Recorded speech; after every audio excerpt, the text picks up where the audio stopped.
On the amateur radio bands all around the world every week, broadcast on low-power AM and FM stations all across the United States, and one of the first podcasts on the internet, we are This Week in Amateur Radio, the worldwide premier amateur radio and technology news magazine and bulletin service of the air.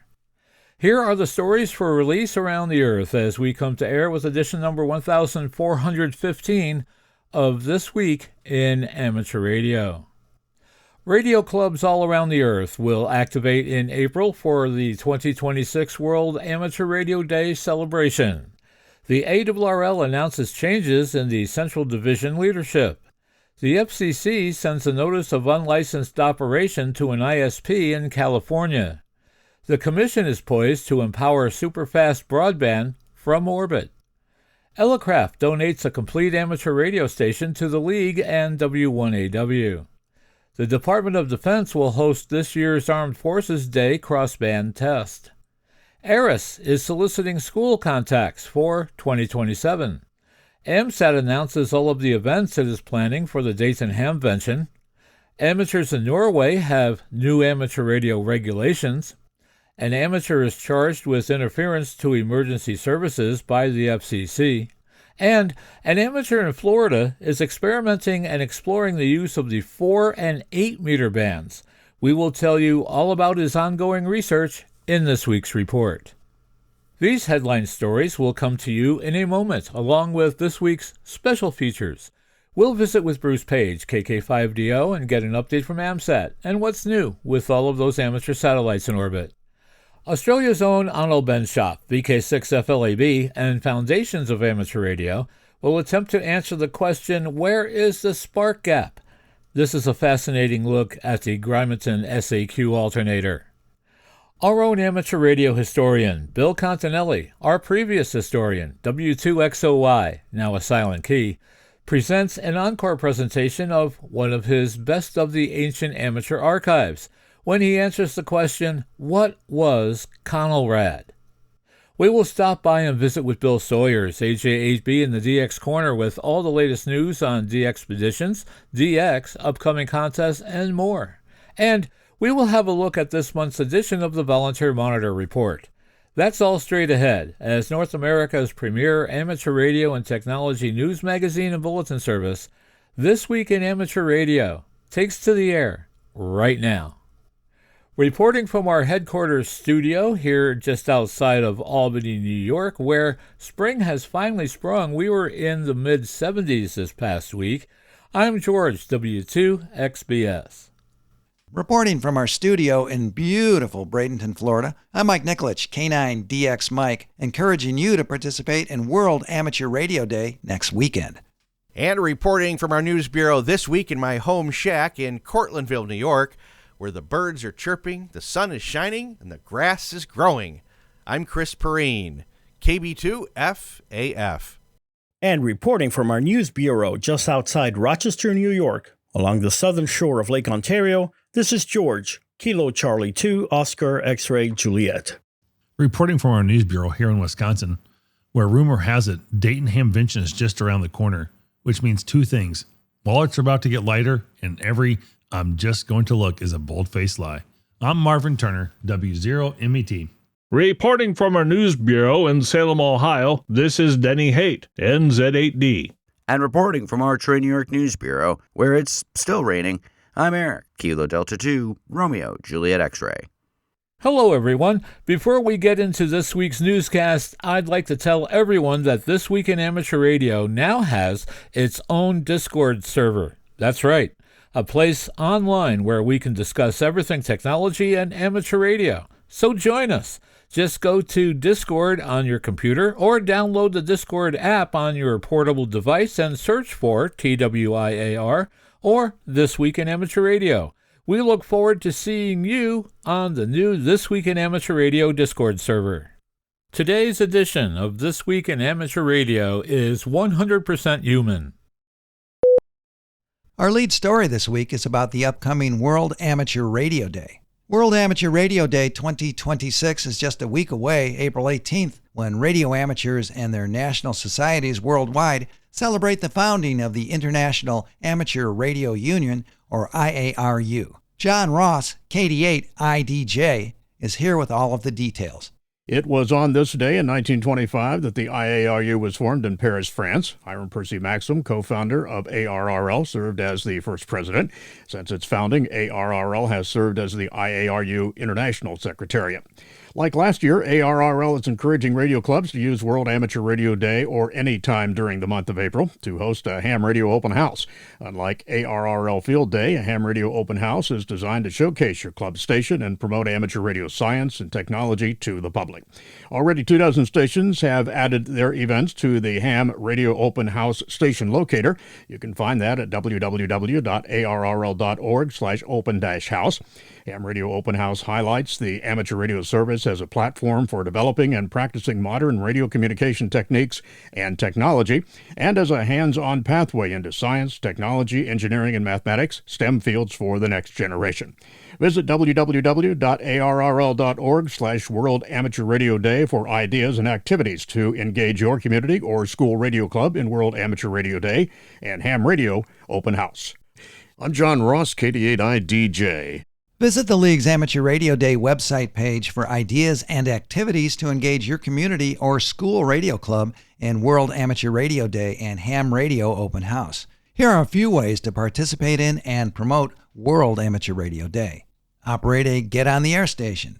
Set up in public places with permission, like libraries, science museums, and makerspaces.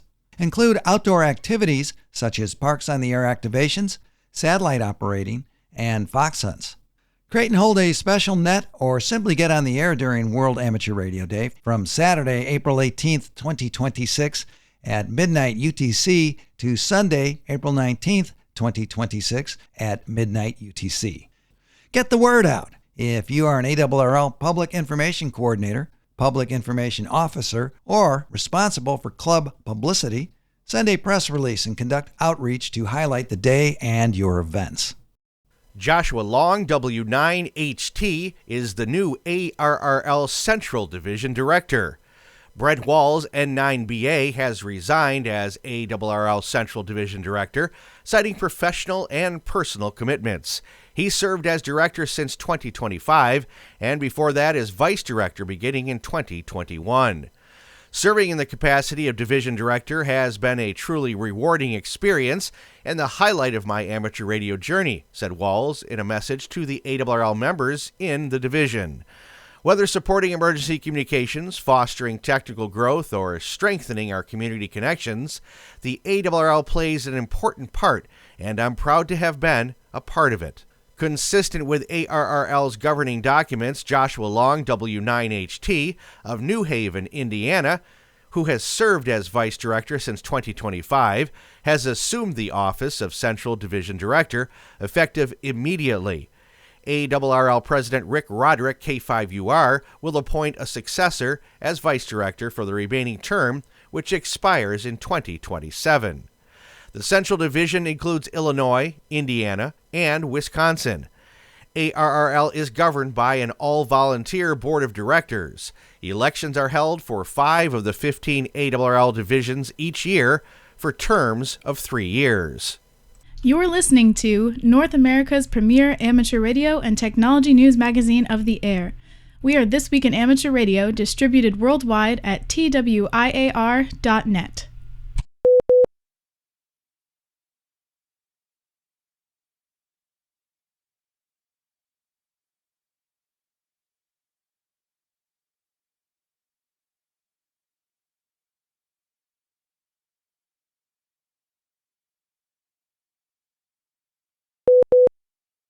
The Federal Communications Commission has sent a notice of unlicensed operation in the 11 GHz band to an internet service provider in the Sierra Nevada foothill region of California.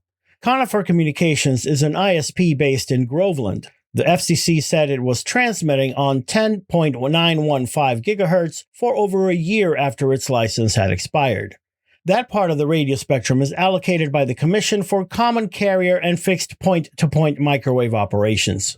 The San Francisco office of the FCC's Enforcement Bureau said that it received a complaint of an unlicensed station operating atop Moccasin Peak. Last September, according to the Commission's account, agents confirmed that Conifer Communications was transmitting with a license that expired in February 2024 and had not been renewed. The Enforcement Bureau warned that operating radio transmitting equipment without authorization is a violation of federal law and could subject Conifer to monetary fines and seizure of the equipment. Conifer Communications must discontinue operations immediately and must not resume. It also has 10 days from the date of the notice to respond with any evidence that it has authority to operate. Amateur radio operators in Norway have a number of new regulations, including a new entry-level license. The Norwegian Communications Authority has approved an entry-level license for amateurs as one of the several changes taking effect. The entry-level or limited 10-watt license covers 80, 40, 20, 17, 15, 10, 6, and 2-meter bands, as well as the 70-centimeter band. Other changes include the removal of limitations to hams wishing to operate stations remotely, especially in Norway's overseas territories. The changes also affect the 23-centimeter band, which will now follow International Amateur Radio Union recommendations more directly. Again, remote control limitations have been lifted in Norway, specifically the limitation over remote operation in Norwegian territories, and the 23-centimeter band is now more closely adhering to CEPT recommendations. Chris Stelkamp, Kilo India Zero Delta of Selby, South Dakota, has been appointed Vice Director of the ARRL Dakota Division. ARRL President Rick Roderick, Kilo 5, Uniform Romeo, appointed Stelkamp, who has been South Dakota Section Manager since 2012. Stelkamp, an ARRL Life member, has been a radio amateur since 2006 and holds an extra-class license. He's a member of the Black Hills Amateur Radio Club and Lake Area Radio Club in South Dakota, the Twin Cities DX Association, and the Minnesota Wireless Association. Interest in amateur radio runs in his family. His mother, Margaret, Kilo Alpha Zero, Bravo Echo Brava, and father, Lloyd, November Oscar, 7 Golf, of Havre, Montana, are both amateur radio operators. Stelkamp works as a sales agronomist for Agri Partners. The ARRL Dakota Division includes Minnesota, North Dakota, and South Dakota. This week, FCC Chairman Brendan Carr announced that the Commission would vote on an order to modernize its satellite spectrum sharing rules, a change that could unlock more than $2 billion in economic benefits for the American people and up to 7-fold more capacity for space-based broadband services. Drawing from the state-of-the-art satellite technology, the FCC's new technical rules would revise the decade-old framework for how geostationary orbit and non-geostationary orbit systems share spectrum. That 1990s-era framework predates the revolutionary changes in spectrum sharing technology that have developed in the decades since. The FCC's new framework will enable faster speeds, lower cost, and greater reliability, representing another step to ensure that consumers benefit from competitive and affordable internet options. The FCC is moving fast to unleash affordable, high-speed internet. By discarding last-century satellite regulations, we could see billions of dollars in benefits for the American economy and broadband speeds many times faster than what is available today.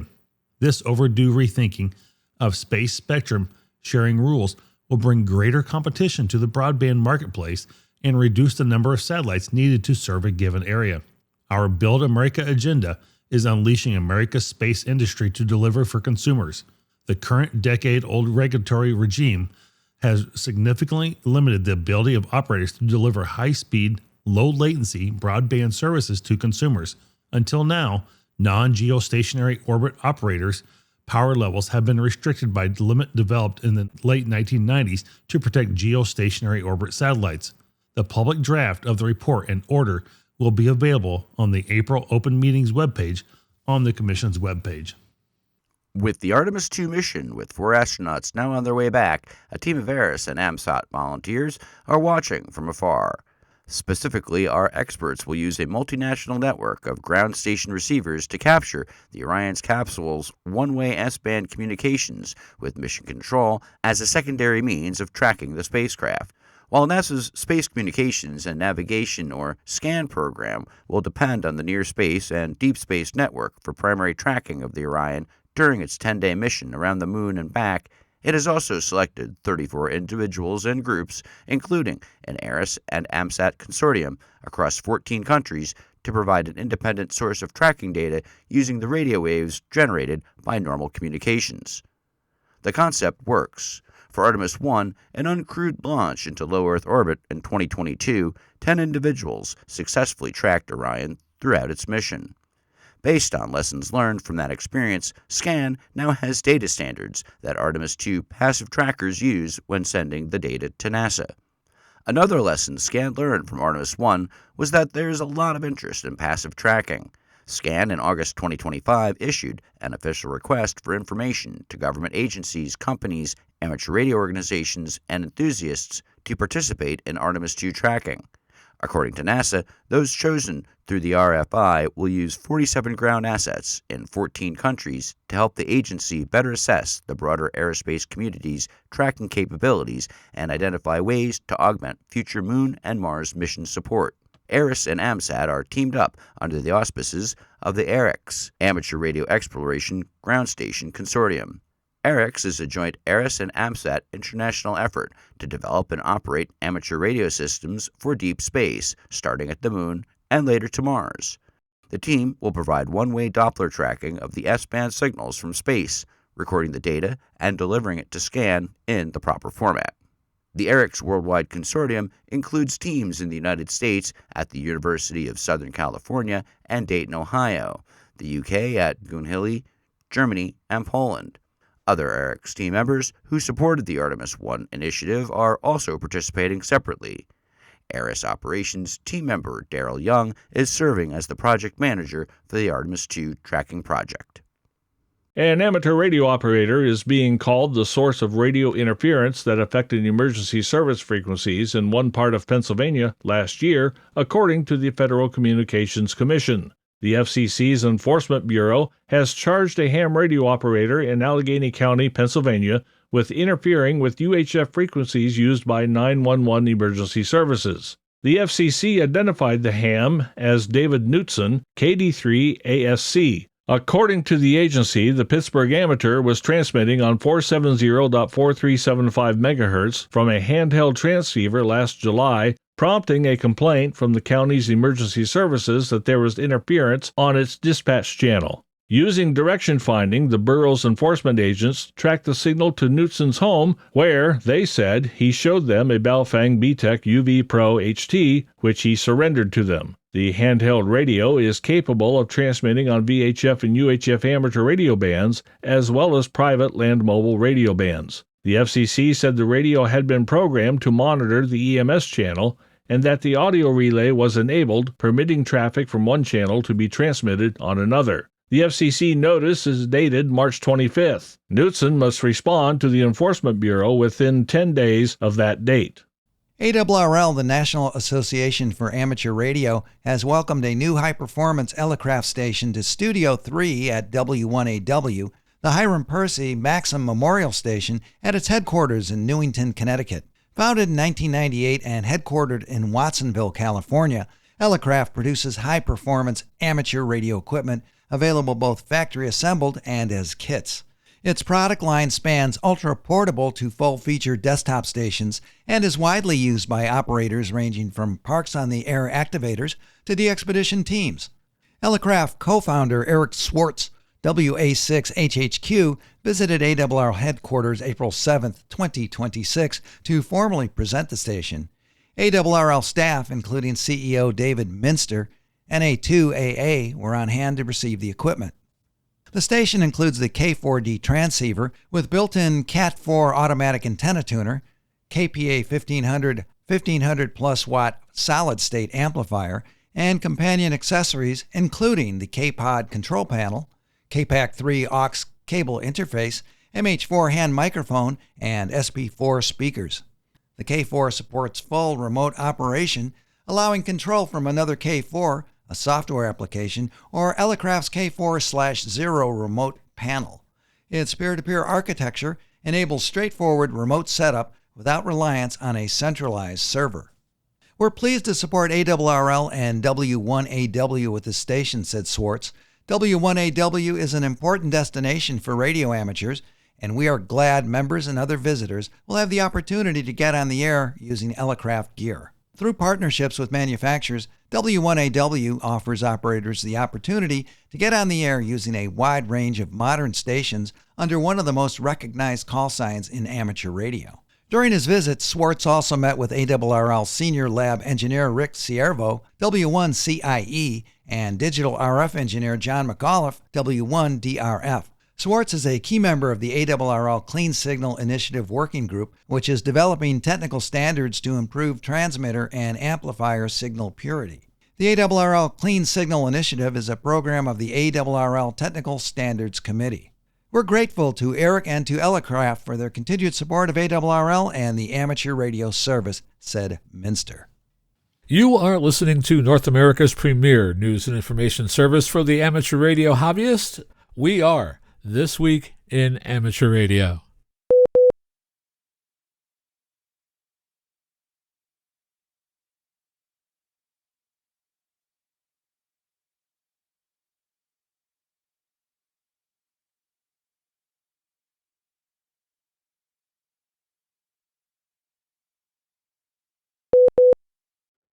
The 2026 Dayton Hamvention will be held Friday through Sunday, May 15th through the 16th, 2026 at the Greene County Fairgrounds in Xenia, Ohio. AMSAT will once again have a strong presence throughout the event, including booth activities, social gatherings, and the annual AMSAT Forum.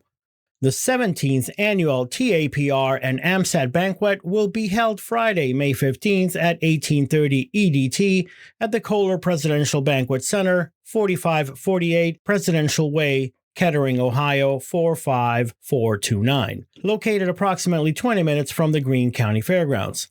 This dinner is a highlight of the Tucson Amateur Packet Radio and AMSAT Radio Amateur Satellite Corporation activities during Hamvention. The banquet speaker will be announced at a later date. Tickets are $75 each and may be purchased through the AMSAT store. The deadline to purchase banquet tickets is Monday, May 11th at 2100 UTC. Tickets must be purchased in advance and will not be sold at the AMSAT booth or at the door. There will be no tickets available for pickup at the AMSAT booth either. Tickets purchased online will be maintained on a list with check-in at the door at the banquet center. Seating is limited to the number of meals reserved with the Kohler caterers based on ticket sales by the deadline. The annual AMSAT Dinner at Tickets gathering will take place Thursday, May 14th from 6 p.m. to 8 p.m. EDT at Tickets Pub and Eatery, 7 West Main Street, Fairborn, Ohio 45324. This informal event features no program or speaker, offering an opportunity for conversation and camaraderie. All are welcome, regardless of participation in booth setup or operations. Food may be ordered from the menu, and drinks, including beer, wine, sodas, and iced tea, are available at the bar. No reservations are required. AMSAT is seeking volunteers to assist at the AMSAT booth, located in Building 1, booths 1007 through 1010 and 1107 through 1110. Volunteers are encouraged to contribute as much time as they are able, whether for a few hours or the entire weekend. In 2025, approximately 20 volunteers supported AMSAT's activities and engagement with attendees.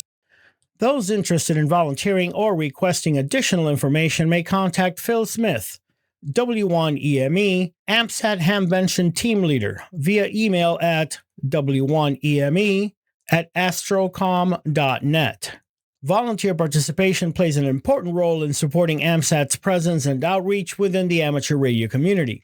The AMSAT Forum will be held Saturday, May 16th from 1:50 p.m. to 3:10 p.m. EDT in Forum Room 2. Additional details, including the banquet speaker announcement, will be provided as they become available. It is the beginning of a new month, and that means it is time for the Volunteer Monitor Program Report. The Volunteer Monitor Program is a joint initiative between the ARRL and the FCC to enhance compliance in the amateur radio service. This is the most recent activity report of the Volunteer Monitor Program. An operator in California was issued an advisory notice concerning a beacon on a 60-meter frequency not authorized to operators in the United States. Technician operators in Michigan and Oregon were issued advisory notices for 40-meter FT8 operation, a band on which technicians only have CW privileges. Technician operators in Illinois and Florida were issued advisory notices for 20-meter FT8 operation, a band on which technicians have no privileges. An advisory notice was issued to a resident in Bay Point, California, concerning unlicensed 2-meter transmissions from the property. An operator in Connecticut was issued a commendation for outstanding operation of the Hartford-Tolland County Skywarn net on the PVRA repeater system during a snowstorm. The net was operated continuously for 24 hours and relayed information on ground conditions to the National Weather Service. An operator in California was issued a commendation for exceptional courtesy and skill in assisting a POTA operator to change frequencies so that a net could begin operation on 20 meters. Results of the new automated FT4 and FT8 monitoring system are being reviewed. The program appears to be effective in continuously monitoring the frequencies to ensure that operators have the proper license class for the band they are using. There were 3 volunteer monitor program presentations to amateur radio clubs in Missouri and Maryland. Further evidence was provided to the FCC in 3 interference cases referred in January of this year. The totals for this month's monitoring were 1,437 hours on HF frequencies and 1,738 hours on VHF frequencies and above, for a total of 3,175 hours. We would like to thank Volunteer Monitor Program Administrator Riley Hollingsworth, K4ZDH, for this report. The Doomsday Radio is a Russian-based shortwave radio station that has been sending out a faint buzz and nothing else for 50 years. But last week, the Doomsday Radio started sending out one key word again and again. That word, dezigator, which in Russian translates to decontaminator or degasser. The question is why? We have developed new technology that places security and our privacy as the top priority, but this tech message has baffled the most enthusiastic radio operators. Many experts and scientists have believed for years that the Doomsday Radio was a failsafe for nuclear war. In March of this year, the station suddenly wakes up from its slumber and sends 16 voice messages out in a single day. This is usually associated with rising geopolitical tensions around the world. Some fear that this could be a prerequisite for new military actions, with the station also mentioning NATO countries like Latvia. But despite all this, the most likely explanation is that these are merely military orders or tests. The Federal Communications Commission has upheld a $60,000 fine against a South Florida man for allegedly operating a pirate radio station. The FCC says Aaron Streeter allegedly operated an unauthorized radio station on 89.1 FM known as the Pound FM in Miami Gardens, Florida. Last year it proposed the fine for the violation, and after never receiving a response, the Commission has formalized the penalty. It was 2 years ago that agents from the FCC's Miami field office monitored and traced the unauthorized signal to a single-family residence with a broadcast antenna in the rear of their property. The agents talked to Streeter's wife, who had her husband call agents later that afternoon. He allegedly told them during the phone call that he operated the station and agreed to cease broadcasting. However, on January 8th, the FCC says agents returned to the area and once again heard the Pound FM on the air. In its annual report to Congress on pirate radio, the FCC also said it issued 28 notices to property owners and managers last year, including 17 connected directly to pirate radio sweeps. But that was down from 41 notices issued to property owners and managers during fiscal 2024. The Yavapai Amateur Radio Club in Prescott, Arizona, has found a new way to help make amateur radio attractive to, well, just about everyone. With more details on this week's club, we go to league headquarters, where John Ross, KD8 IDJ, has this report. Club Public Information Officer Fernando Menegosha, KJ7QHI, said it all started with an idea from club member and ARRL life member Jim Zimmerman, N6KZ. Jim knew about a display area in the Prescott Public Library that had been used by the Red Cross and for model train displays, so he figured why not ask if he could bring in amateur radio equipment and put it on display, bringing new meaning to the phrase location, location, location. Well, the library was contacted, the paperwork completed. Zimmerman chose a location that was near the public use computer area where many young patrons spend a lot of their time. With the help of club president Brian Wilkinson, KD7JI, and Nicolich, they moved Zimmerman's collection of vintage ham radio equipment to the display area. Nicolich is an experienced photographer. He took pictures and made charts and other display information. There are many patrons, young and old, who took the time to view the display, said Nicolich. According to many, there were also many wow moments. The display is open until the end of April to help tell the story of amateur radio and how it can help the entire community. The Yavapai Amateur Radio Club is the largest club in Arizona with 300 members and is an ARRL Special Service Club. I'm John Ross, KD8I DJ. The Yavapai Amateur Radio Club's mission statement reads, increasing our members' knowledge, mastery, and enjoyment of amateur radio communication while serving the Yavapai community by assisting in emergency and public service events. The club plans to host its annual Hamfest on May 30th, 2026 at a local high school. You are listening to This Week in Amateur Radio, available as an on-demand stream from Spotify, Deezer, and wherever podcasts are available.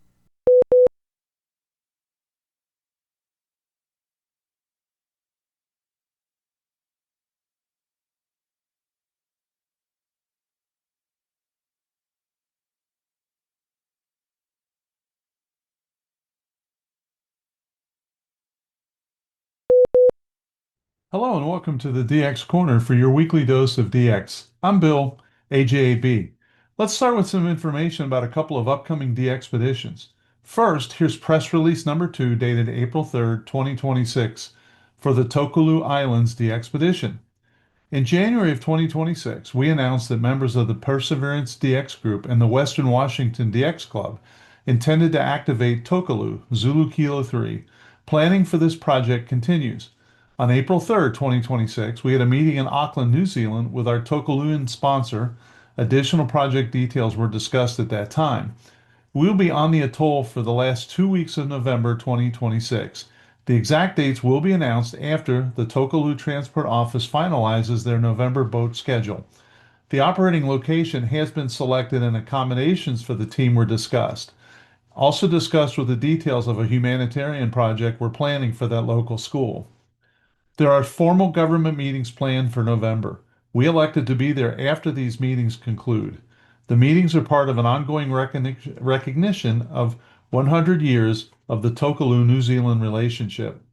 While the team is funding the project without a major fundraising campaign, we appreciate donations to offset the equipment, shipping expenses, and the humanitarian project. All details will be announced as they develop. The website is tok-dx.com. And any questions you have can be directed to info@pdxg.net. And that was from the Tokelau 2026 team. And I wish them luck. I know a couple of the people go on, and they are terrific. That will be a very successful DXpedition.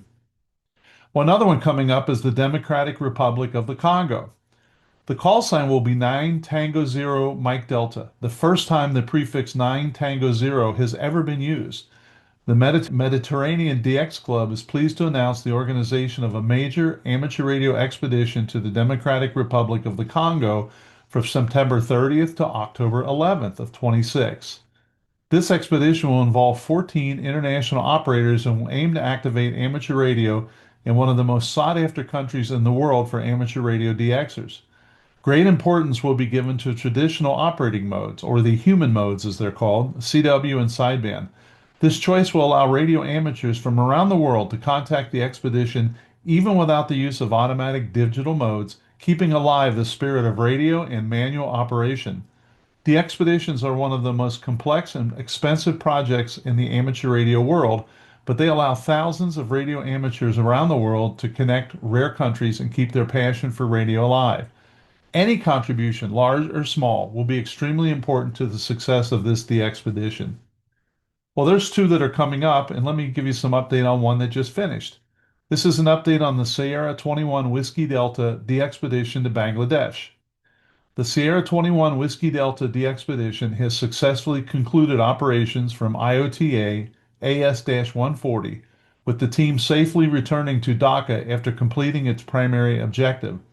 During the 12-day activity period, the team reached a total of over 73,000 QSOs, exceeding their initial target of 70,000 contacts. This marks a strong operational result under challenging environmental and technical conditions. The team had the privilege to operate from Char Kukri Mukri, located in the very south of Bangladesh.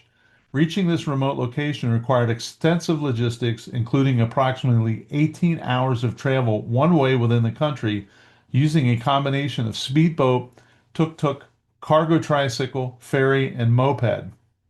A special thanks goes to Epon, Sierra 21 Alpha Bravo Oscar, and Anup, Sierra 21 Tango Victor, for their outstanding involvement and commitment throughout the project.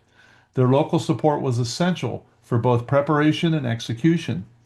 Following the return to Dhaka, the team is currently regrouping at the hotel. Additional updates regarding the QTH setup and further impressions from the island will follow shortly, including selected photos from the operation. The team will now begin processing log requests. Once completed, the full log will be uploaded free of charge to LOTW and OQRS via Club Log, and it will be open for all QSL card inquiries as outlined on the expedition website that you can check. Further updates and a final summary will follow. I thought they did a tremendous job, and from where I am at in southwestern Ohio, that's an extremely difficult place to hit, and we did get them in the log. So congratulations on a job well done. The following DX information comes from Bernie, W3UR, editor of the Daily DX, the Weekly DX, and the How's DX column in QST. If you would like a free 2-week trial of the Daily DX, your only source of real-time DX information, just drop me a note at thedxmentor@gmail.com. So first, we have an update on 3 Baker 9 Rodriguez Island. Victor Uniform 3 Oscar Papa Tango, also known as Oscar Mike 0 Golf Alpha, Savarna, is QRV as 3 Baker 9 November from Port Mathurin, Rodriguez until May 20th. So he'll be there a number of 5 weeks. From French Polynesia, we have this. On Monday, Fox Oscar Stroke, Fox 6 Bravo Charlie Whiskey, Didier, reported that the island's internet network had been down for approximately 1.5 hours and may remain unavailable until Tuesday. Severe weather, including heavy squalls and violent thunderstorms with lightning, caused significant damage to temporary antenna setups. The 30-meter and 40-meter bands are currently unusable, and the vertical dipole arrays, VDAs, nearly collapsed. The main station itself remains operational, however. Monitoring of beacons shows 0 European signals and no European opening was expected on Monday. So just keep an ear out for French Polynesia. And then we have Whiskey 4, which is Timor-Leste. On April 1st, Victor Kilo 4 Mike Alpha Papa, Darren, arrived in Timor-Leste, and on April 5th was on the air with the 4 Whiskey 6 Delta Alpha call sign, holiday style. He should now be QRV from Aturo Island in the East Timor Coastal Islands group. He will have call signs 4 Whiskey 6 Delta Oscar stroke Papa at that time. Darren says he will mostly be on 10 meters, but also on 80, 40, 20, 15, and 12 as voice only. He has an ICOM IC7300, 2 wire antennas to choose from, and 100 watts. And you can QSL the Timor-Leste operation via VK4 MAP. From the Comoros Islands, which is Delta 6, we have this. After completing his Fox Hotel stroke United Radio 9 India Delta X-ray operation from Mayotte, Ivan will continue his journey to the Indian Ocean with a month-long stop in the Comoros as Delta 60 DX. Listen for him on CW and sideband. So here's an update on Western Sahara. Nama, Sierra 01 Alpha, and Osman, Sierra 01 Alpha Hotel, will be QRV on as Sierra 09 Sierra until May 31st, operating from Sahrawi Republic to celebrate the 50th anniversary of the Sahrawi Republic. They are running 100 watts to dipole antennas and multiband beams. They will be operating QO100 from several grids. Look for Sierra 09 Sierra to also be QRV during the CQWPX CW contest May 30 and 31. QSL via Club Log and LOTW. A little bit in the future, we will see 3 X-ray Fox Sugar Golf. That's correct, just one number, 3 X-ray Fox Sugar Golf, the Republic of Guinea, to be activated by Elvira, Italy Victor 3 Fox Sugar Golf, from April 11th to the 25th, so just about the time you're getting this. She will operate HF and 6 meters, all modes, with 2 low power stations and vertical antennas. Elvira expects a couple of daily power outages that will force her off the air for amounts of time undetermined. She is a terrific operator, and it's just great to listen to. She really knows how to handle a pileup. From the Congo, which is Tango November, we have this. Father Darek, Hotel Fox 3 Golf Delta, is now in Brazzaville on a new pastoral and humanitarian mission. In West Africa, he also has the call sign Tango Juliet 1 Golf Delta, Tango Lima 8 Golf Delta, and Tango Tango 1 Golf Delta. In the Congo, he would be known as Tango November 8 Golf Delta on HF and 6 FT modes, as well as CW and sideband. He's still waiting for his logbook of the world certificate. He's hoping to set up a remote operation when the infrastructure there can support it. From Guyana, we have this, 8 Radio. 8 Radio 1 Tango Mike is QRV until May 10th. Weekdays between 2300 Zulu and 0300 Zulu on 160 through 6 meters, CW, sideband, digital, and satellite. Papa Yankee 1, Sugar Alpha Delta, Aldir says on the weekends it's full-time on 160 through 6, the same modes. From Greenland, we have this, Greenland being Oscar X-ray. Oscar Zulu 1, Delta Juliet Juliet, Bo is QRV is Oscar X-ray 3, Lima X-ray, again from Aziat Island, which is North America-134 in the IOTA chase, Greenland, until April 25th. He's there on a work assignment and will be QRV in his spare time. From Cocos Keeling Island, which is VK9-C, we have this. VK9 BSA, Mark, and VK9 DEE, Dina, are QRV from Cocos Keeling. Band conditions are currently not favorable, and Mark will mainly be operating on weekends and some evenings. There is no fixed operating schedule yet. And finally, from the Marquesa Islands, which is Fox Oscar M, we have this. The TX9W team headed to the Marquesa Islands report that they will depart in 11 days. They plan to be active from Haiva O, Marquesa Islands on April 19th. And that's always a good one to get in the log.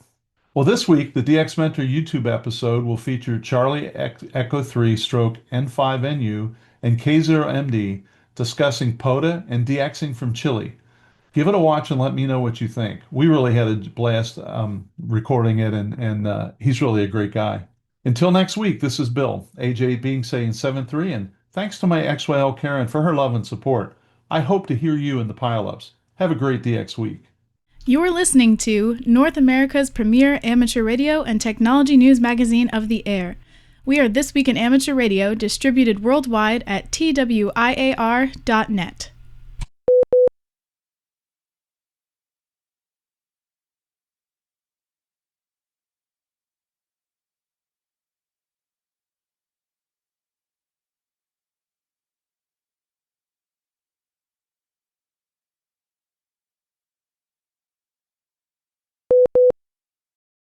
Picture the following scenario in a slightly grainy black and white for added effect. It's the 1950s. A ham is sitting at his station, having a CW QSO. He's wearing a suit and tie. Before him is a Hammerlin receiver, a Johnson Viking transmitter, and a homebrew modulator. On the wall are QSL cards and his honorable discharge certificate. On the table is a collection of QST magazines, along with some curious pamphlets with titles such as Protect Them, Join Civil Defense, America Calling, Take Your Place in Civil Defense, It Can Happen Here, Know the Signals, and even a comic book featuring a character called Bert the Turtle. While the Vibroplex clicks away, another radio sits in the background, quietly spitting out atmospheric noise. It's an AM broadcast receiver, one of those 5-tube AC/DC models produced by the millions. This unit, an Marvin in an Art Deco plastic cabinet, is tuned to one of two triangular markings on the dial. Suddenly the silence is shattered by a piercing 1,000 cycle tone. The ham looks up, rips off his headphones, and listens to a message. He jumps from the chair, runs to the door, and yells to his wife, "Grab the kids and go down to the fallout shelter. The Conelrad alarm just went off." Conelrad, which stood for Control of Electromagnetic Radiations, had its embryonic start in December 1951 when President Harry Truman signed an executive order directing the FCC to set up a security system for all civilian radio services. Throughout 1952, Conelrad was developed and tested, and by early 1953 it was ready. The purpose of Conelrad was to relay civil defense information to the public without allowing enemy aircraft to use our radio signals as a beacon for their direction-finding equipment. In the event of an emergency, all FM, TV, and most AM stations would proceed with the following alarm sequence. First, current programming would be discontinued. Then, 5 seconds, the carrier was off the air, followed by 5 seconds, an unmodulated carrier. Then, 5 seconds, carrier off the air, followed by 15 seconds of a 1,000 cycle modulated carrier, then a 1-minute maximum initial Conelrad message, and finally, the carrier off the air for the duration of the alert. The remaining AM stations would shift to either 640 or 1240 kilocycles and simultaneously broadcast a more detailed emergency message. The stations would constantly turn their carriers on and off. For example, Station A, operating on 640 kilocycles, would broadcast the emergency message for 15 seconds and suddenly cut its carrier. The public would then hear Station B, also on 640 kilocycles, with the same message. When Station B went silent, Station C would appear and, after a few seconds, Station A would be back on the air. This cluster pattern would continue until the emergency message had been broadcast. The same activity would be happening on 1240 kilocycles. No call signs or other ID would be given. In this way, the FCC and the Office of Civil Defense hope to confuse enemy aircraft trying to use AM radio stations as a homing beacon. The ARRL and the FCC realized that amateur stations might also serve as a beacon. Therefore, from the beginning, amateurs were urged to keep watch on 640 or 1240 kilocycles and to kill their transmitters when the alarm was given. With the importance of Conelrad in the early 1950s, it's surprising that amateurs were not required to monitor for the Conelrad alarm. This was rectified on January 2, 1957, when the FCC amended Part 12 of the Rules and Regulations to require the following. All operators of stations in the amateur radio service will be responsible for the reception of the Conelrad radio alert by monitoring 640 or 1240 kilocycles. During a Conelrad radio alert, all operators of amateur radio stations will cease communications immediately. Stations operating under the Radio Amateur Civil Emergency Service, RACES, and other stations specifically authorized would be allowed to remain on the air under the following conditions. No transmission would be made unless it is of extreme emergency affecting the national safety or the safety of life and property. Transmissions would be as short as possible. No station identification or location would be given. Tactical calls would be utilized if necessary. And the radio station carrier would be discontinued during periods of no message transmission. Amateur stations were not allowed back on the air until the Conelrad radio all-clear message was transmitted. With the requirement of continuous broadcast band monitoring, homebrew projects, kits, and commercial products began to appear to help the amateur keep in compliance with Part 12-190. While some amateurs simply used a simple AM radio, others bought or built specific Conelrad receivers. Heathkit had the CA-1 Conelrad alarm. Morrow Radio had the CM1 Conelrad monitor, and the Walter Ash Radio Company had the model CA Conalarm. Radio Shack's first transistor radio, which sold for a mere $29.95 and $1958, was advertised as perfect for monitoring Conelrad. When Class D CB radio was authorized in September of 1958, the rules specified that CBers also had to monitor Conelrad. In the event of an emergency, all citizen band operators had to leave the air. There were no RACES provisions for them. By the early 1960s, the possibility of long-range enemy bombers homing in on our radio signals was becoming remote. Instead, intercontinental ballistic missiles were the new threat. They didn't require our broadcast signals as beacons. Conelrad was becoming obsolete. Thus, in the autumn of 1962, Conelrad was replaced by the Emergency Broadcast System. Ironically, Conelrad disappeared right around the time it might have been needed the most, the Cuban Missile Crisis. As the 1960s wore on, the Cold War gradually disappeared and the specter of imminent enemy attack disappeared. Today, only the faded fallout shelter signs and those triangular markings on old AM radios remain to remind us of Conelrad and the Cold War.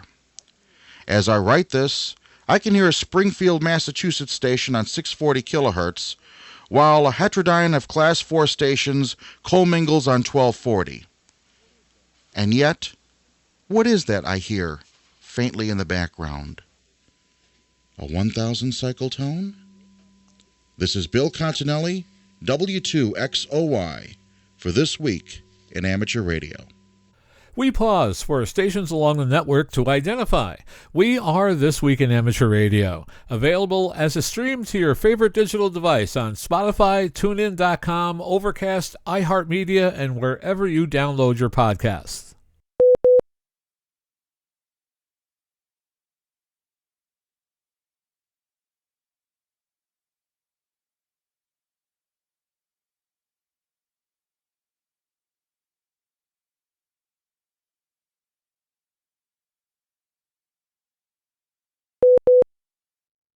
The Department of Defense will host this year's Armed Forces Day Crossband Test, scheduled for May 9th, 2026. This annual event is open to all licensed amateur radio operators and will not impact any public or private communications. For more than 50 years, military and amateur stations have taken part in this event, which is an interoperability exercise between hobbyist and government radio stations. The AFD Crossband Test is a unique opportunity to test two-way communications between military communicators and radio stations in the amateur radio service, as authorized in 47 CFR 97.111. These tests provide opportunities and challenges for radio operators to demonstrate individual technical skills in a tightly controlled exercise scenario. Military stations will transmit on selected military frequencies and will announce the specific amateur radio service frequencies monitored. All times are Zulu, and all frequencies are upper sideband unless otherwise noted. An AFD message will be transmitted utilizing the military standard serial PSK waveform followed by mil standard wide shift FSK, 850 Hz RTTY, as described in mil standard 188-110A/B. The amateur radio on the International Space Station, or ARRL program, is seeking formal and informal education institutions and organizations, individually or working together, to host their amateur radio contact with a crew member on board the ISS. ARRL anticipates that the contact would be held between January 1st, 2027 to June 30th, 2027. Crew scheduling and ISS orbits will determine the exact contact dates. To maximize these radio contact opportunities, ARRL is looking for organizations that will draw large numbers of participants and integrate the contact into a well-developed education plan. This proposal is due to ARRL by May 22nd, 2026 at 11:59 p.m. Pacific Time. Proposal information and more details such as expectations, proposal guidelines, and the proposal form can be found on ARRL.org. An informational webinar will be held at 8 p.m. Eastern on April 30th on Zoom. Crew members aboard the International Space Station will participate in scheduled amateur radio contacts. These radio contacts are approximately 10 minutes in length and allow students to interact with the astronauts through a question and answer session. An ARRL contact is a voice-only communication opportunity via amateur radio between astronauts and cosmonauts aboard the space station and classrooms and communities. ARRL contacts afford education audiences the opportunity to learn firsthand from astronauts what it is like to live and work in space and to learn about space research conducted on the ISS. Students will also have an opportunity to learn about satellite communication, wireless technology, and radio science. Because of the nature of human spaceflight and the complexity of scheduling activities aboard the ISS, organizations must demonstrate flexibility to accommodate changes in dates and times of the radio contact. Please direct any questions to education@arriss-usa.org. Get ready for Amateur Radio's biggest annual gathering. Dayton Hamvention 2026 will take place May 15th through the 17th at the Greene County Fair and Expo Center in Xenia, Ohio. John Ross, Kilo Delta 8, India Delta Juliet is here with everything you need to know. General Chairman Brian Marklin, N8UDQ, said volunteers are working hard to make this the best show yet. This year's theme is Radio Adventure. Radio Adventure has always been about exploration of ideas, technologies, distances, and possibilities, from the earliest spark gap pioneers to today's digital experiments, satellite operators, contesters, emergency communicators, and outdoor enthusiasts. Amateur radio continues to be a gateway to discovery, said Marklin. Among the activities taking place is the ARRL Youth Rally, returning on Saturday, May 16th. That rally is designed for students ages 11 to 21 and offers a great opportunity to connect with other young hams. Youth Rally activities will be led by ARRL Director of Education and Learning Steve Goodgame, K5ATA, and volunteers from the ARRL Collegiate Amateur Radio Program. Advanced registration is recommended, while Hamvention admission is already free for students, high school and younger. The $20 Youth Rally registration fee includes a T-shirt to be worn on Saturday, badge and lanyard, reusable tote bag, and a complimentary 3-day Hamvention admission ticket for Friday through Sunday. Students will enjoy an afternoon of hands-on activities, learning, and fun.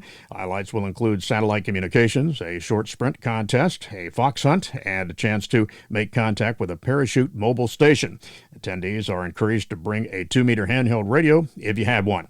The Youth Rally will be followed by the ARRL Collegiate Amateur Radio Meetup. I'm John Ross, KD8IDJ. For more information about the Youth Rally and registration, and to find other ARRL activities and exhibits at Hamvention, visit www.ARRL.org/Dayton-Hamvention-2026. For Hamvention information and general admission tickets, visit hamvention.org. The Federal Communications Commission said this week that it will vote this month on a proposal to bar all Chinese labs from testing electronic devices such as smartphones, cameras, and computers for use in the U.S., widening a previous action targeting Beijing. The FCC last year banned testing of U.S. electronics by labs owned or controlled by the Chinese government, which led to 23 labs being barred. But the substantial majority of Chinese-based test labs are still testing U.S. electronics, the agency said. The FCC says about 75% of all electronics are tested in labs in China. The FCC will vote on the proposal April 30th before considering public comments and finalizing the prohibition. Before the FCC takes a final vote to ban all Chinese testing, it will separately vote to adopt a streamlined approval process for devices tested in U.S. labs or labs from countries not posing national security risks, the agency said. The Chinese embassy in Washington did not immediately comment. This is the latest move by Washington to crack down on China over technology issues and equipment. In 2021, the FCC added telecommunications and video surveillance equipment made by Huawei, ZTE, Dahua, and Hyteria Hikvision to its covered list of companies posing U.S. national security risks. Field Day is approaching fast, and so is the 4th of July. Stock up on official 2026 ARRL Field Day merchandise and own a piece of history with this year's patriotic red, white, and blue design honoring America's 250th anniversary. ARRL Field Day is June 27th and 28th, and it's amateur radio's largest on-the-air event and part of a nationwide America 250 celebration. This year's theme, Amateur Radio, a national resource, highlights the vital role ham radio plays in public service, emergency communications, and connecting communities. Whether you plan to operate as a group, with a friend, or simply visit a local site, there's no better time to get ready. The 2026 Field Day collection is now shipping and includes t-shirts, hats, mugs, pins, patches, stickers, notebooks, banners, recruitment posters, and more. The t-shirt lists ARRL and RAC sections on the back, a fun way to track contacts. Comfortable, durable, and unisex, it's ideal for both Field Day and 4th of July celebrations.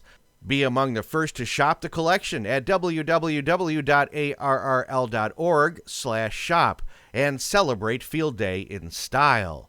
For rules and full resources and the latest information, visit arrl.org/fieldday. It is time for AMSAT's satellite shorts from all over, and we only have one really short story for you. The 2-hour launch window of the Artemis II mission provided a practical example of the effects of space debris and satellite crowding. During the launch window, NASA was required to respect approximately 156 what it calls cuts. A cut is a period when the rocket could not be launched due to the risk of collision with a satellite or trackable debris in low Earth orbit.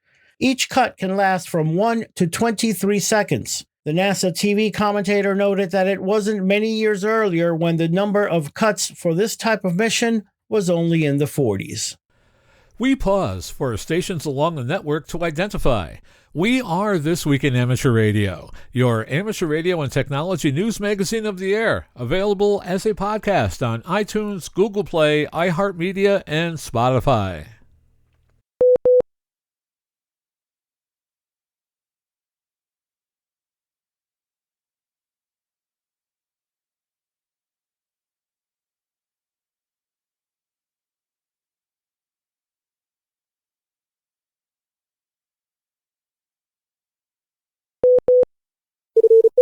Foundations of Amateur Radio. The thing I love most about this amazing hobby of amateur radio is the sheer size of the community and the depth of knowledge that comes with it. Case in point, the other day I mentioned the spark gap transmitter at Grimeton in Sweden. A few hours after releasing my comments into the void, I received a message from Paul, Sierra Alpha 7 Charlie November Delta, who lives, wait for it, 153 kilometers from the transmitter. He's been on site while it was running, transmitting on 17.2 kHz. Paul pointed out that the Grimeton transmitter is not a spark gap transmitter at all. It's actually an Alexanderson alternator, an entirely different beast, and all the more interesting for it. Invented by Swedish electrical engineer and inventor Ernst Fredrik Werner Alexanderson, he received a patent for it in 1911, whilst working for General Electric. He died in 1975, aged 97, with 345 patents to his name. Before I dig in, because you know I will, the transmitter at Grimeton was officially opened on the 1st of December in 1924. Built to increase Swedish independence after World War I revealed its vulnerability to foreign-controlled transatlantic telegraph cables. Serving as a telegraphy station capable of transmitting traffic across the Atlantic Ocean, the station was in regular service until 1996. Unlike its scrapped brethren, the Grimeton transmitter is currently operated several times a year as a functioning transmitter using the call sign Sierra Alpha Quebec. Announcements are made on the station mailing list and the website at grimeton.org, but generally on Alexanderson Day in July and Christmas Eve in December. You'll need to tune to 17.2 kHz, something you can do with a sound card or with an SDR. Sound card, you say? Yes. Not for audio, but for RF. Connect an antenna to the microphone center pin input and have at it. Note that this will likely be highly susceptible to noise, so filtering and experimentation are to be expected. There's several tools around to play with this: GNU Radio, Quisk, Super SID, and SAQRX. Also, there's plenty of other VLF or very low frequency stations to listen to. I should probably add this as a 51st thing to do with SDR, but I digress. Back to Grimeton. As the last remaining functional Alexanderson alternator transmitter, it was added to the UNESCO World Heritage List in 2004. You can visit and see firsthand what radio history looks like. As I said, if you pick your day, you can even watch it working. Failing that, there's plenty of YouTube videos showing the entire process. It's an absolute monster. There's even an amateur radio shack on site with the call sign Sierra Kilo 6 Sierra Alpha Quebec. The website says that it's open sporadically, so I'd recommend you contact them before heading to Grimeton. I'll note that at the time that this station was being commissioned, in 1924, it was already being superseded by valve oscillators, which brings me to how it works. Depending on where you live, you're likely familiar with the 50 or 60 Hz alternating current associated with household electricity. In 1891, Irish experimental physicist Frederick Thomas Troughton pointed out that if you could run an alternator at high enough speed, it would create an alternating current at radio frequencies. Said differently, creating a continuous wave at radio frequencies. Much experimentation followed, and many giant shoulders supported this effort. It goes a little like this. Use an electric motor designed to spin at 900 revolutions per minute, connect it to a gearbox, connect that to a rotor with multiple poles, then run the motor with a clutch to vary the speed. If that's not enough to produce high power, the clearances between rotor and stator have to be kept to 1 millimeter. Then there is cooling and lubrication to consider, not to mention dealing with thermal expansion and contraction of a fast-spinning and closely toleranced disc. At Grimeton, the whole transmitter weighs in at 50 tons, pretty much the opposite of portable operation. The rotor at Grimeton is a 1.6 meter diameter disc with a 7.5 centimeter thick edge with 488 slots milled into it, each filled with brass. The motor at Grimeton runs at just over 711.3 revolutions per minute. The gearbox has a ratio of 2.973, and the whole contraption generates 17,200 Hz. If you get the sense that you're balancing an elephant on top of a needle, you're almost there, but if you consider that keying the transmitter changes the load and currents, it's more like an elephant being shoved by a train balancing on top of a needle. At Grimeton, the motor is loaded by one of 3 liquid resistors, which each consist of a 2-meter-high container filled with water and baking soda. The liquid level is controlled by separate pumps, varying the resistance. Whilst transmitting, a second liquid resistor is added, reducing the resistance to regulate the speed of the motor to maintain the overall speed and the associated frequency. The resistors generate heat, which is fed through a heat exchange to the station's water cooling system. The third resistor is available as a spare. The remarkable thing? It works. So much so that there were several stations built and operated across the planet. There's more. This system is also capable of amplitude modulation, and with it the ability to send the human voice across the airwaves. As an aside, there's a rotating spark gap transmitter by Canadian electrical engineer and inventor Reginald Fessenden, who is said to have given voice to radio in 1900 across a 1.6 kilometre distance. But that's a tale for another day.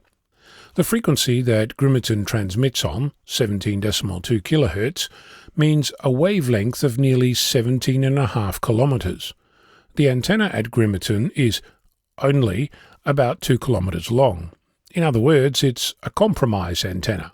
I'm making a joke here, but also a point. Every antenna is a compromise. Any antenna is better than no antenna. Meanwhile, the antenna at Grimerton looks like a string of high-voltage pylons with 8 wires strung between them. Each of the 6 towers is 127 metres tall, with a crossarm that's 46 metres wide. Every tower holds a vertical radiator connected to the ground via a coil to tune the phase and capacitance of each radiator. So, spark gap this is not. Well, at least not intentionally. This remarkable piece of engineering makes me wonder if you can use the same system to spin a modern motor, say the spindle of a CNC, and use it to get on air and make noise.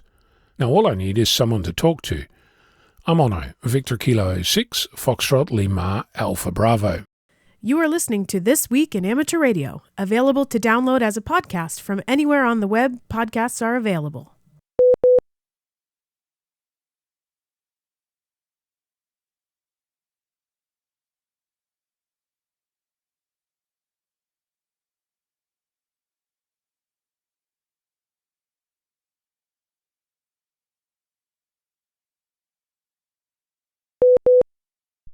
Bruce Page, KK5DO, is here now with this week's AMSAT report. Bruce? Thanks, John. AMSAT will have their 44th annual Space Symposium and annual meeting this year in Jacksonville, Florida at the Crowne Plaza JAX Airport. October 8th and the morning of October 9th is the Board of Directors meeting. The afternoon of October 9th and all day October 10th will be the symposium and annual membership meeting. There will be a banquet on the evening of October 10th and a membership breakfast the morning of October 11th.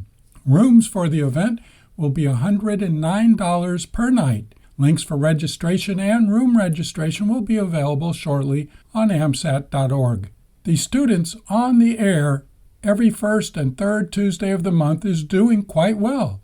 This is to encourage students to operate through amateur satellites with others around the world. Iowa State University was active this week from their club station. This is Bruce Page, KK5DO. Back to you, John. And thanks, Bruce, for that report. It is time for this week's look at the solar weather forecast and the terrestrial propagation forecast. Solar activity remained at low levels, with the largest flare of the past week being a C8.9 on April 8th from region 4414, which was accompanied by a Type 3 radio burst. Most of the C-class activity came from either this region or region 4409, which has developed a delta spot in its intermediary area. All remaining spots were either stable or in slight decay, with region 4406 rotating over the west limb by the end of the reporting period. Coronal activity was observed in CCOR-1, LASCO, and stereo available imagery during the period. Of the 4 eruptions, 1 was far-sighted, 1 was too narrow, plus too far north of the ecliptic to have any Earth-directed component, and 2 had the potential for Earth-directed components. These eruptions were seen off the eastern limb in LASCO C2 starting on April 7th and April 8th. The first was associated with a C2.4 flare from region 4414, while there was no clear source for the second. Modeling indicates these eruptions will pass behind Earth's orbit and no impact is anticipated. Eruptions potentially associated with the C8.9 are currently being analyzed. Solar activity is expected to be at low levels over April 9th through the 11th, with a chance for M-class minor to moderate flares and a slight chance for X-class strong flares, driven primarily by the flare potential of regions 4409 and 4414. Looking at solar wind, the solar wind parameters reflected the transition out of a waning negative polarity coronal hole high-speed stream into nominal conditions. Wind speeds continued to decline from a peak of 500 kilometers per second to near 400 kilometers per second by the end of the period. Solar wind parameters are anticipated to return to normal conditions on April 9th before becoming disturbed on April 10th due to the anticipated arrival of a co-rotating interaction region ahead of a positive polarity coronal hole high-speed stream. For more information concerning radio propagation, visit the ARRL Technical Information Service, read a quick guide to HF propagation using solar indices, and check out the propagation page of Carl Luetzelswab, K9LA.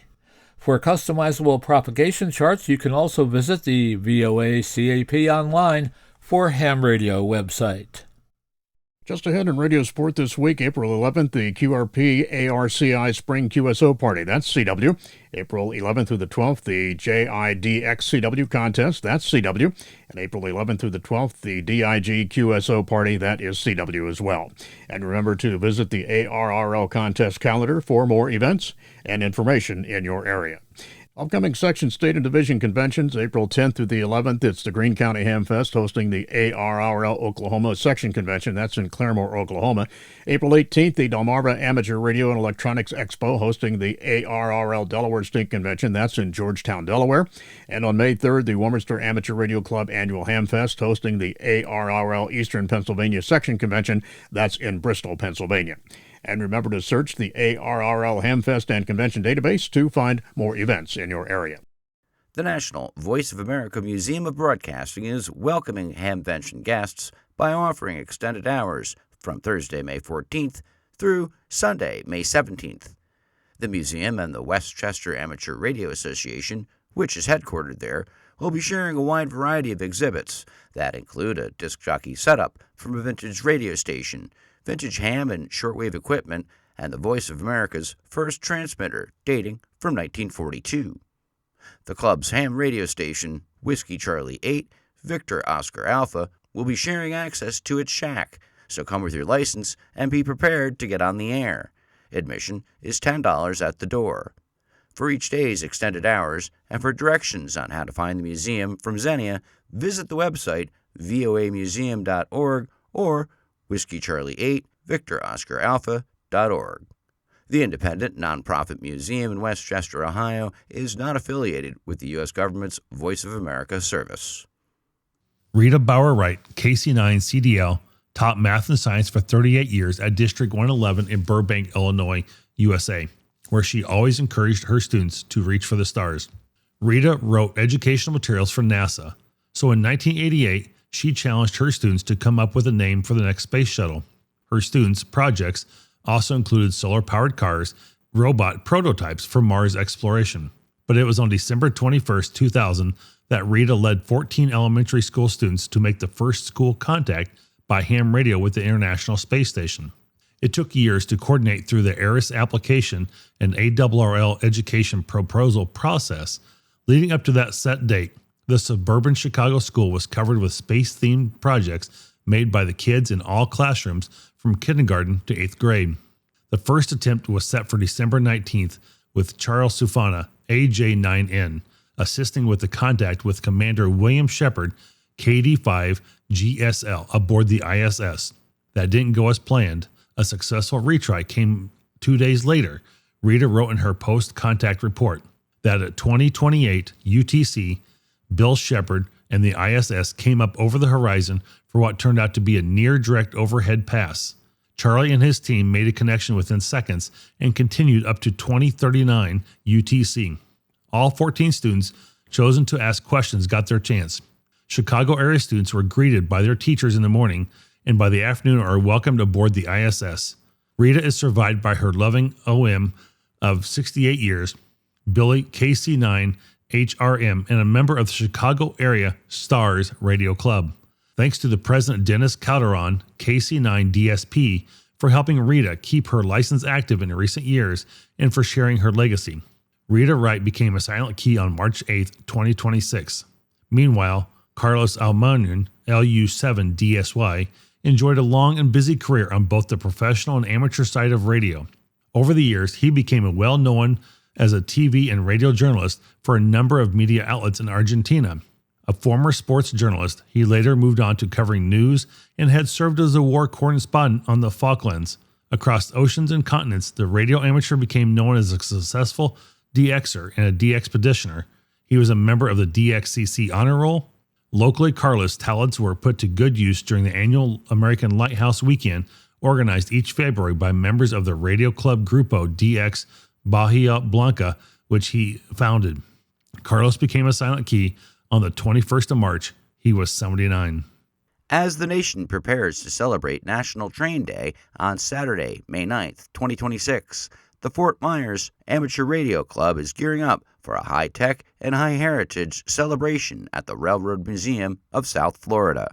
To mark the occasion, the club will be on site and on the air, transmitting in Morse code, in homage to the historic role of telegraphy in railway operations. Operations will be from 10 a.m. through 3:30 p.m. Eastern, and everyone will have an opportunity to explore the rich history of the museum while witnessing Morse code transmissions reminiscent of the telegraph's heyday.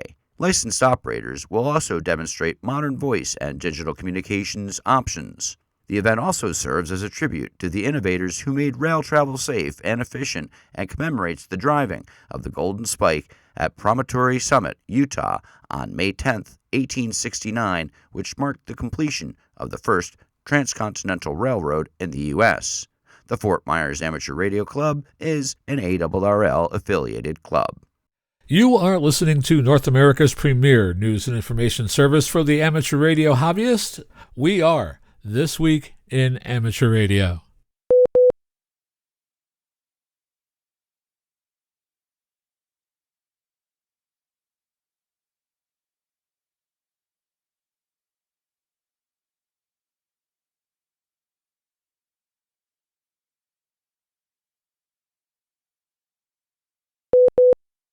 Expecting that orbital laboratories, inhabitable spacecraft, in-space repairs, and many other related uses are going to have a need for greater access to the RF spectrum, the Federal Communications Commission is seeking comment on ways to make that happen. The agency voted last month to address new ways to support tracking, telemetry, and command for a variety of on-the-horizon initiatives. The FCC published the proceeding on its website, referring to the uses as weird space stuff. The agency said that the proposed rulemaking is part of a larger effort to modernize policies in support of the quickly growing space sector. It encouraged comments in particular from companies involved in different aspects of lunar missions, satellite servicing, or related operations.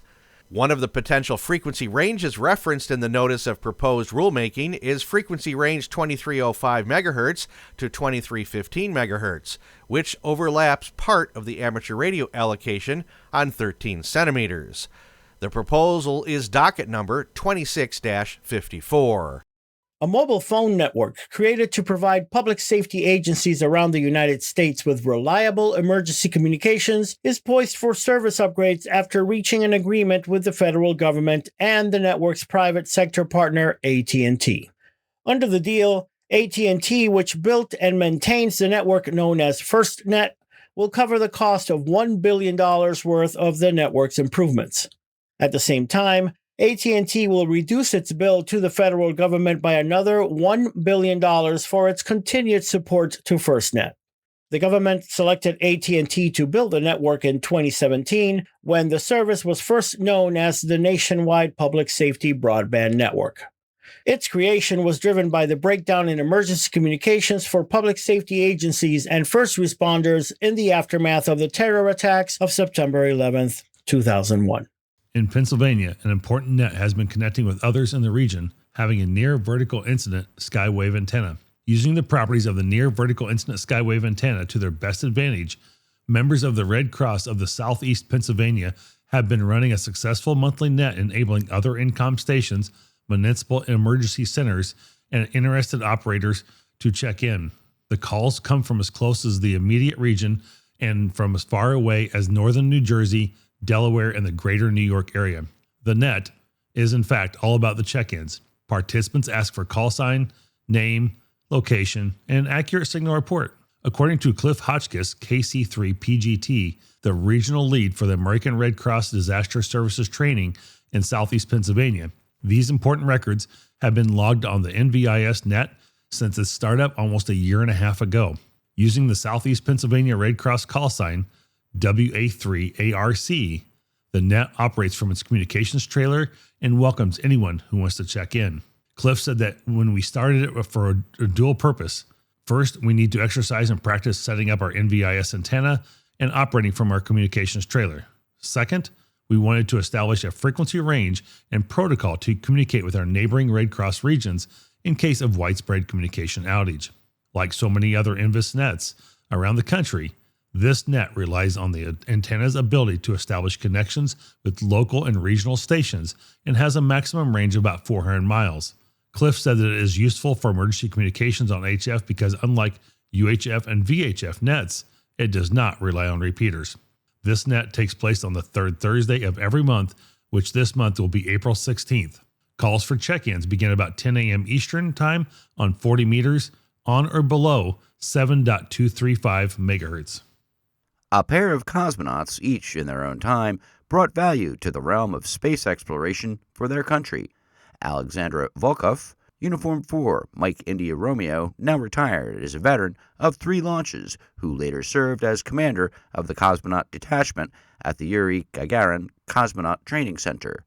Roscosmos cosmonaut Alexandra Grebenkin, Romeo 3, Hotel Papa, who has a radio communications engineering background, served as a mission specialist for SpaceX Crew 8 in 2024. Now that you are adding value to an event here on Earth that pays tribute to Yuri Gagarin and the trip 65 years ago that made him the first man in space, both cosmonauts will be among the activators seeking QSOs with chasers on the 11th and 12th of April as part of an international DX contest honoring the Soviet cosmonaut and bearing his name. Contacts will be on HF via CW and SSB. The cosmonauts aren't just worth double multipliers for chasers, but earn them QSL cards bearing their autographs. And our final story for you this week. A Florida ham with an experimental license is busy exploring propagation and its impact on the 4-meter and 8-meter bands.